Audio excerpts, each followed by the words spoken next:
Hey, Joel at Up North Aquatics. Thanks for stopping by. Been a few weeks and we had some disasters and we got some new fish to replace some of that stuff. If you know, you know. If you don't, it's a long story. But there's some new stuff going on, and we have kind of redone our breeding rack here as I am like constantly putting things away and cleaning even while I'm filming. So let's do a rapid fire update. Let's go over it all quick and get everybody caught up to speed before I start doing videos like pretty frequently again. Hopefully you all enjoy. Let's just go around the room here. These are white cloud eggs that I'm waiting to hatch. Could take a week. Here's our red cherry shrimp pond.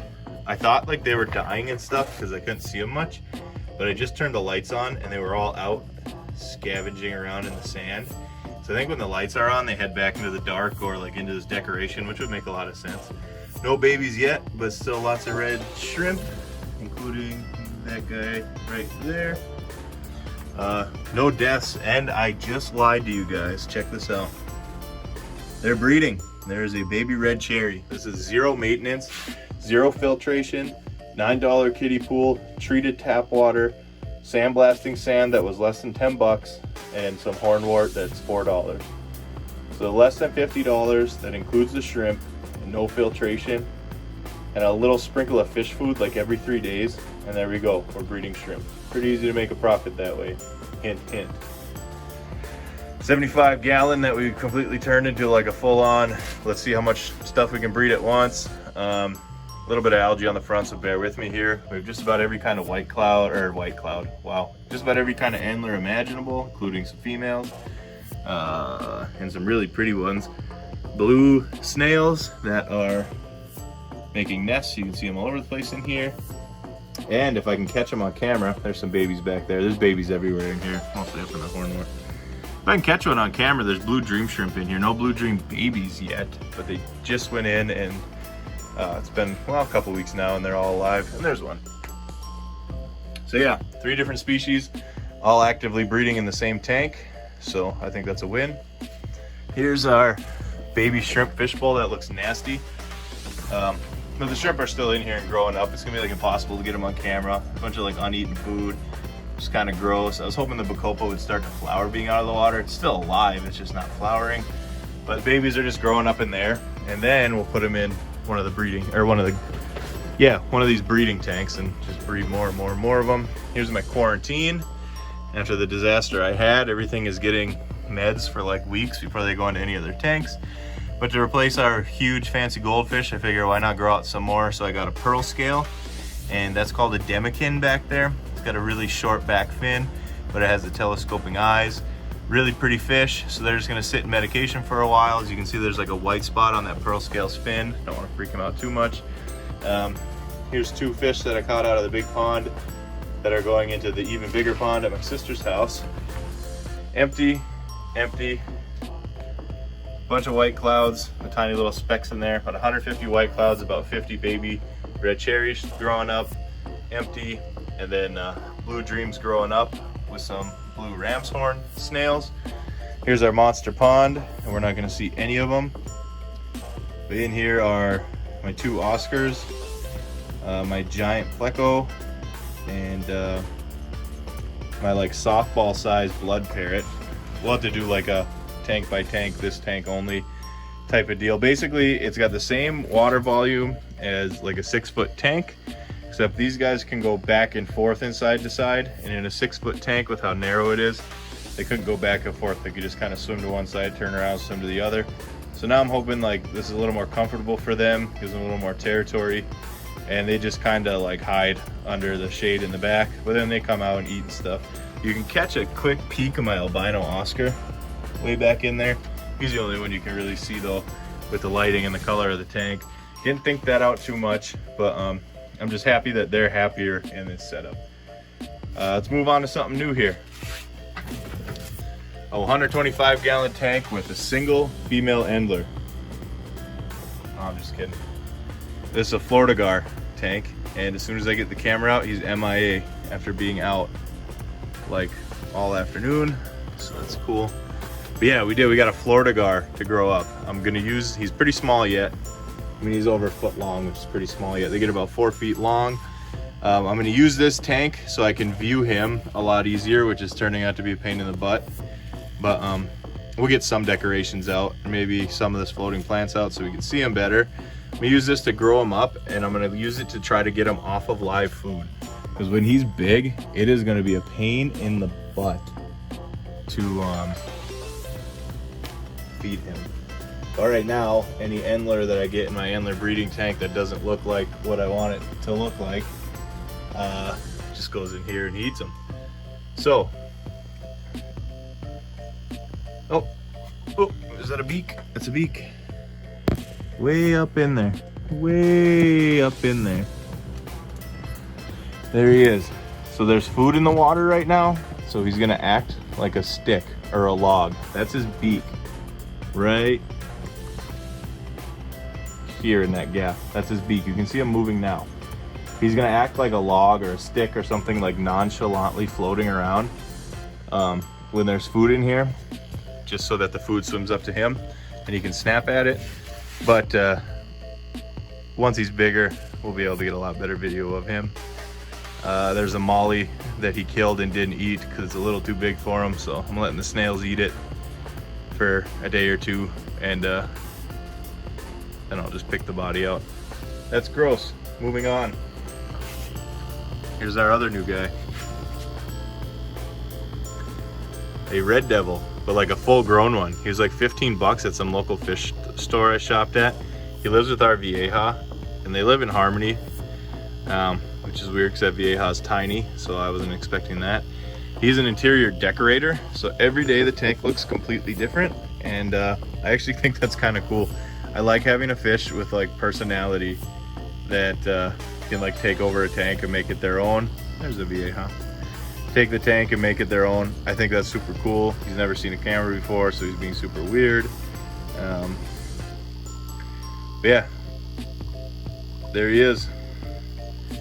Here's our 2 frogs we have left. I rehomed 2 of them to a subscriber, so that was kind of neat. On our way to vacation, we were able to like kind of meet in the middle somewhere, and I was able to rehome 2 of the frogs, and I'm rehoming 1 more, so this will be just like a solo frog tank, but that's probably all it'll ever be.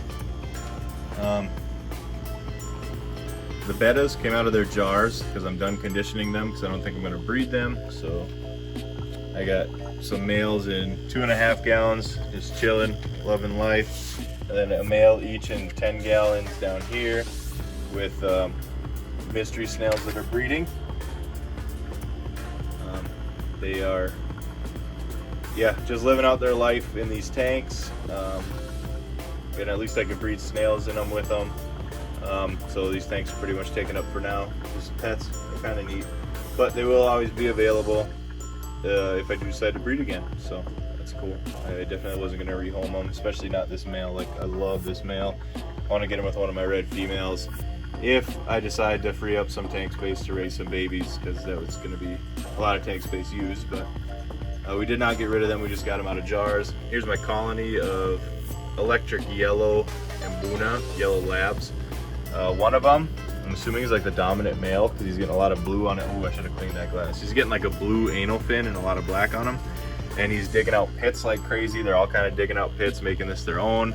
Rehomed my rainbow shark, hoping that it'll help these guys breed a little better, or like want to breed if there's nothing else in the water but them. And just kind of set it up in a way where hopefully a lot of babies will survive. They can dart in and out of the fake coral and not get eaten. So we're gonna try colony breeding these guys and just see what happens. And there's Venom, our electric blue jack Dempsey. Just growing him out, getting him bigger and bigger, and the kids really enjoy him. They sit in their chairs next to him and play with their toys when Dad's doing work in the fish room. Moving on to our like female beta sorority community tank.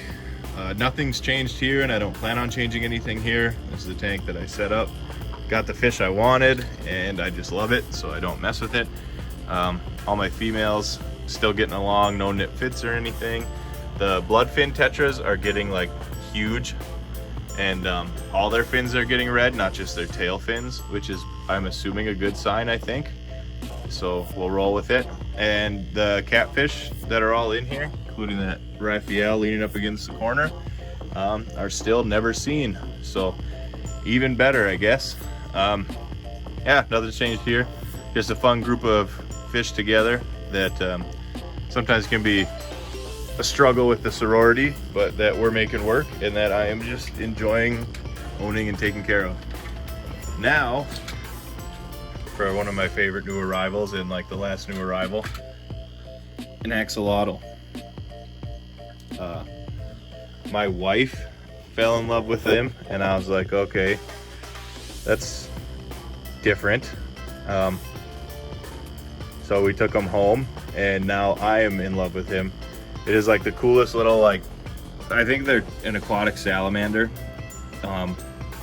Yeah, like coolest little pet to have around. He's actually pretty active for what he is, and being full grown actually kind of helps me out because I don't have to feed him every day like you do with ones that are growing. And having him in a 20 gallon, we're gonna try to find him one more, like an albino buddy, to live with him.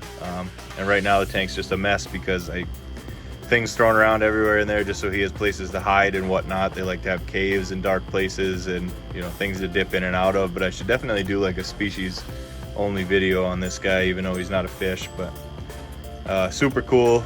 He eats shrimp, he eats fish pellets, he eats whatever, but we do buy earthworms whenever we're at like a bait shop, and we'll feed him like farm raised earthworms that, like, you know, just kind of lessen the chance of introducing any wild diseases or anything that we can't treat.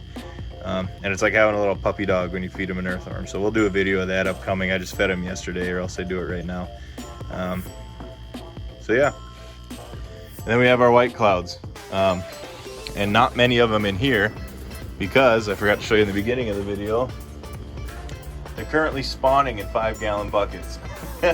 So not too many in there. I'll give them 2 days to spawn in those buckets with some spawning mops, and then I'll pull the breeders out, put them back in here. And this is, you know, still just going to be our cold water planted community. I do have, matter of fact, eating right now, I pulled the bristle nose that we were breeding in that one tank, the 110 gallon, out, put them in here with their pleco caves. There's one way back there under a log. And I don't see why we wouldn't be able to get them to breed in here, for one, and for two, they were not growing fast in that 10 gallon and they were not doing too well. I was feeding a lot, but there was a ton of snails in there. I don't think a lot of it was getting eaten. And I don't think they had much room, honestly, is, you know, they're like a 20 gallon minimum type of fish, and I was trying to grow out 6 of them in a 10 gallon to breeding size and then breed them. That was irresponsible on my part. I thought I could get away with it with a lot of water changes and a lot of feedings, but size of the tank really does matter, guys, so do your research. Anyway, I kept 2 of them. We'll grow them out, and if they're not a male and a female, we'll order in another batch, grow them out, and just have a whole colony, 125 gallons to play with. It gets fed a lot of food, so they can eat a lot, and there's a lot of plants that are growing algae on them for them to eat, and just a lot of glass for algae for them to eat, as well as a lot of vegetables that I'll be feeding the tank. Because the goldfish, once the goldfish are done quarantining and they go in here, the goldfish will eat vegetables anyway, and so will the plecos. So and that's it. That's our like around the world of what's new at Up North Aquatics. Well, there it is. There's everything new. We've been MIA for a while on the channel, so I'm happy to be back.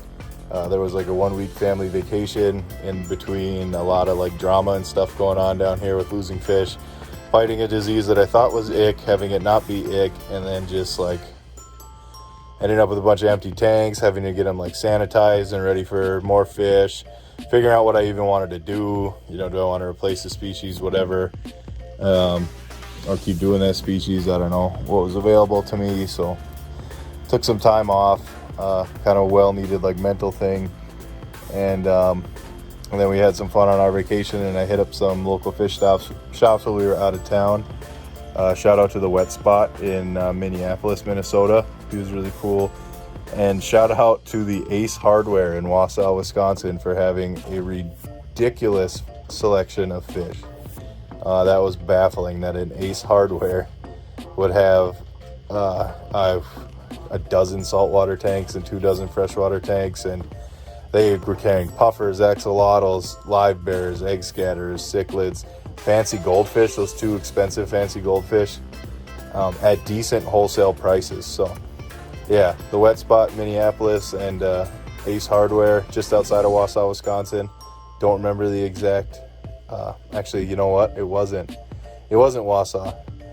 It was a town, is it Weston, Wisconsin? But it was in Rib Mountain. It was just outside of Rib Mountain, Wisconsin. So it goes, yeah, Wausau, Rib Mountain are almost touching, and then I think it was Weston is like a couple miles past Rib Mountain.